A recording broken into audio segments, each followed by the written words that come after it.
शिखा की नई नई शादी हुई थी। वह ससुराल से 1 महीने बाद जब अपने मायके लौटी तो माँ के सामने रोने बैठ गई और आंसू बहाते हुए बोली, माँ तुमने मुझे किस घर में पटक दिया। वहाँ तो मेरी कोई इज्जत ही नहीं है। सारा दिन नौकरानी की तरह रसोई घर में खड़ी रहती हूँ। किसी को भी दया नहीं आती मुझ पर। कभी सास ससुर की रोटी पकाओ तो कभी 2 छोटे देवर की रोटियाँ पकाओ। फिर एक नंद है जो कॉलेज से लौटे तो उनके लिए रोटियाँ पकाओ।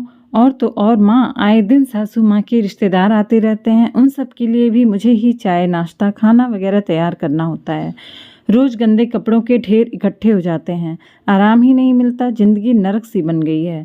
ननद को बिस्तर पर बैठे बैठे ही सब कुछ चाहिए।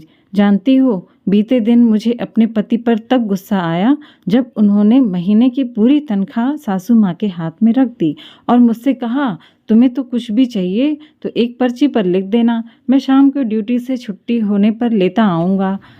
शिखा की बातों को ध्यान से सुनकर माँ ने थोड़ा सोचकर कहा, तुम क्या चाहती हो? मुझे उन सब के साथ नहीं रहना। बस मैं और मेरे पति हम दोनों अलग अपनी गृहस्थी बसाकर कुछ ऐसा उपाय बताओ माँ।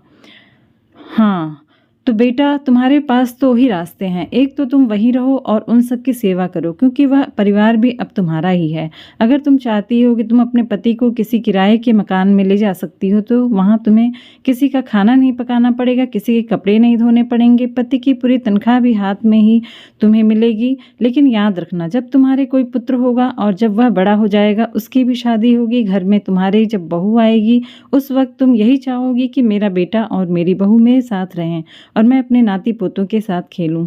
प्यास लगने पर मेरे नाती पोते दौड़कर मेरे लिए 1 गिलास पानी ले आएंगे और कोई ऐनक ढूंढकर मेरे हाथ में थमा देगा। कोई कहेगा, दादी जी खाना बन चुका है, थाली लग गई है और आओ हम सब मिलकर खाना खाएंगे।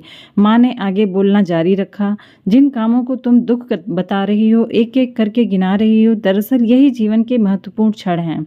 एक सफल गृहिणी अपने हर एक कार्यों को सरल बनाकर झट से निपटा देती है। उसका रोना नहीं रोती। दुनिया में जो लोग सफल हुए हैं वह अपनी जिम्मेदारियों से भागते नहीं बल्कि अपनी जिम्मेदारियों को बखूबी निभा लेते हैं। और बेटा, जो तुम जिन्हें दुख समझ रही हो ना, वो दरअसल तुम्हारी सासू माँ तुम्हें एक जिम्मेदार बनाना सिखा रही हैं।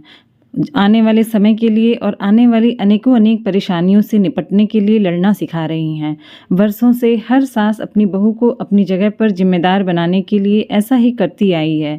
कल तुम भी अपनी बहू को जिम्मेदार बनाने के लिए उसे मजबूत बनाओगी। बेटा, घर के बुजुर्ग कब तक हैं और कब तक नहीं, कोई नहीं जानता।